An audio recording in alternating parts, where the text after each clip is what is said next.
अस्सलाम वालेकुम। वालेकुम अस्सलाम। मेरा सवाल था, ये जो देवबंदी फिरका है ये कब पैदा हुआ? अरे सवाल आपने ऐसा कर दिया कि पूरी तकरीर करनी पड़ जाएगी।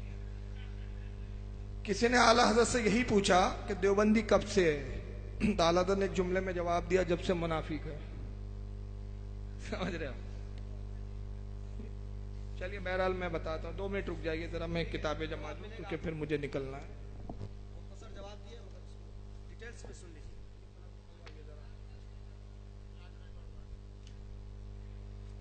वहाबी फिरके की जो बुनियाद है, सही बुखारी के अंदर ही हदीस मौजूद है और यही हदीस मिशकात में भी है, मुस्लिम में भी है, बहुत सारी हदीस की किताब में है। हज़रत सैयदना अबू हुरैरा रज़ियल्लाहु ताला से रिवायत है कि रसूलुल्लाह एक मरतबा माल गनीमत तकसीम फरमा रहे हैं। जंग से कुछ माल आया हुआ था, उसको तकसीम कर रहे थे। हुजूर की आदत करीमा थी कि जो असहाबे बद्र थे, जिन्होंने जंग बद्र में शिरकत की थी, 313 असहाब जो थे, उसमें से 3 अफराद जंग बद्र में, ये 13 अफराद शहीद हुए थे और 310 सहाबा हयात थे। तो हुजूर की आदत करीमा थी कि जब कोई भी माल तकसीम करते तो असहाबे बद्र को दुगना हिस्सा देते थे, इसलिए कि उन्होंने इस्लाम का उस वक्त साथ दिया जब कोई इस्लाम का साथ देने वाला नहीं था। बड़े सख्त हालात में उन्होंने इस्लाम को जो है सींचा था। रसूलुल्लाह सल्लल्लाहु अलैहि वसल्लम उन्हें एजाजी तौर पर डबल हिस्सा दिया करते थे और आम साहबा जो बाद में ईमान लाए थे उनको एक हिस्सा मिलता था। तो अल्लाह के नबी असहाब बद्र को 2-2 हिस्सा दे रहे थे। अबू हुरैरा कहते कि तभी एक शख्स आया जो कबीले बनु तमीम का था। कबीले का नाम क्या था? कबीले बनु तमीम। उसका एक नौजवान आया, उसका नाम था जुबुल खवैसरा। जुबुल खैसरा आता है और कहता है, इदिल या मोहम्मद, मोहम्मद इंसाफ से काम लीजिए। या आप क्या कर रहे हैं, किसी को 2 दे रहे हैं, किसी को 1 हिस्सा दे रहे हैं, देने तो बराबर बराबर बांटिए। अब देखिए रसूलुल्लाह को इंसाफ सिखा रहा है वो खबीस, उसे इंसाफ सिखा रहा है जो खुद सरापा इंसाफ है, उसे इंसाफ की बात कर रहा है जो खुद इंसाफ कायम करने आ रहा है। कहता है इदिल या मोहम्मद, है मोहम्मद इंसाफ से काम लो, कैसे तकसीम कर रहे हो? तो आका सल्लल्लाहु अलैहि वसल्लम जलाल में आया, फरमाया बदबख्त वैलक वैलका, तुझ पर खराबी हो, तुझ पर तबाह हो जाए तू खबीस। अगर मही इंसाफ से काम ना लूं तो रुए जमीन पर फिर इंसाफ करने वाला कौन रह गया है? अगर मैं इंसाफ से काम ना लूं। हजरत उमर जलाल में आए, तलवार खींच ली, कहा या रसूलुल्लाह इजाजत दीजिए, अभी इसकी सर गर्दन अलग कर देता हूं। तो नबी ने कहा उमर तलवार म्यान में रख दी, कोई अकेला नहीं है, अगर ये अकेला होता तो मैं इसको कत्ल करवा देता तो तू मेरी उम्मत से फितने को रोक लेता, मगर ये अकेला नहीं है, ये एक पूरी कौम के साथ है, इस जैसे इसकी कौम में बहुत है और इस कौम से कुछ लोग निकलेंगे जो दीन की तबलीग करेंगे मगर दीन से उनका ताल्लुक ना होगा। फिर वही अल्फाज है जो पहले हदीस में गुजरे, कुरान पढ़ेंगे मगर हलक से कुरान इनके उतरेगा नहीं, दीन से ऐसे निकल जाएंगे जैसे तीर कमान से निकलता है, यहां तक कि इनका आखिरी दस्ता, आखिरी गिरोह दज्जाल के साथ खुरूज करेगा। ये सही बुखारी में भी मौजूद है, ये हदीस मुस्लिम में भी और मिशकात के अंदर भी मौजूद है और भी किताबों में मौजूद है।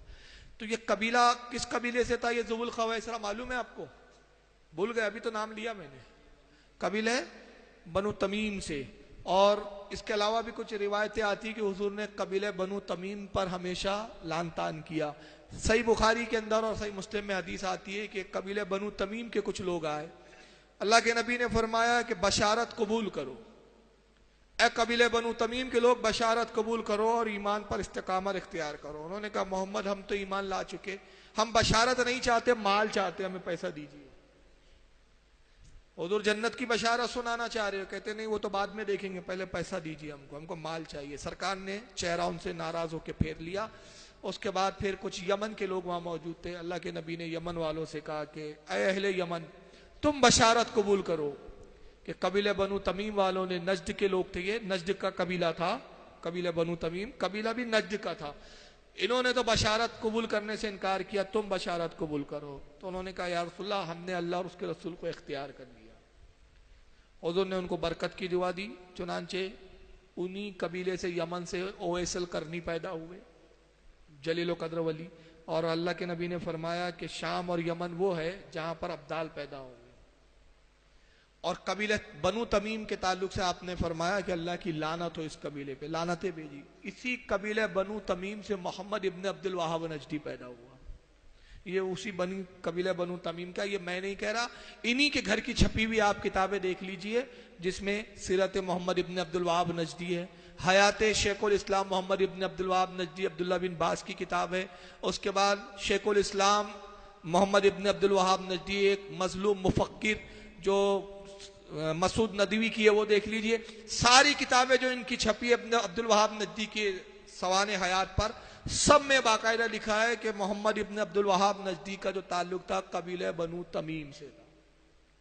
اور اللہ کے رسول کی حدیث نجد کے بارے میں یہ آئی ہے، صحیح بخاری کے اندر یہ حدیث موجود ہے، جس کے راوی حضرت عبداللہ ابن عمر ہے، وہ کہتے ہیں کہ اللہ کے نبی صلی اللہ علیہ وسلم نے دعا کی اور دعا کرتے ہوئے کہا اللہم بارک لنا فی شامنا، اللہم بارک لنا فی یمننا، یمن اور شام کے لوگ موجود تھے، دعا کی سرکار نے پروردگار برکت نازل فرما ملک یمن میں اور ملک شام میں، تو نجد کے لوگ وہاں موجود تھے، کھڑے ہوئے اور کہا وفی نجدنا یا رسول اللہ، اللہ کے رسول نجد کے لیے بھی دعا کیجیے، سرکار نجد کے لیے بھی دعا کر دی۔ حضرت عبداللہ ابن عمر کہتے ہیں حضور نے پھر دوسری بار دعا کی اور نجد کا نام نہیں لیا، پھر دوسری بار بھی یہی کہا اے اللہ برکت نازل کر یمن میں، برکت نازل کر شام میں۔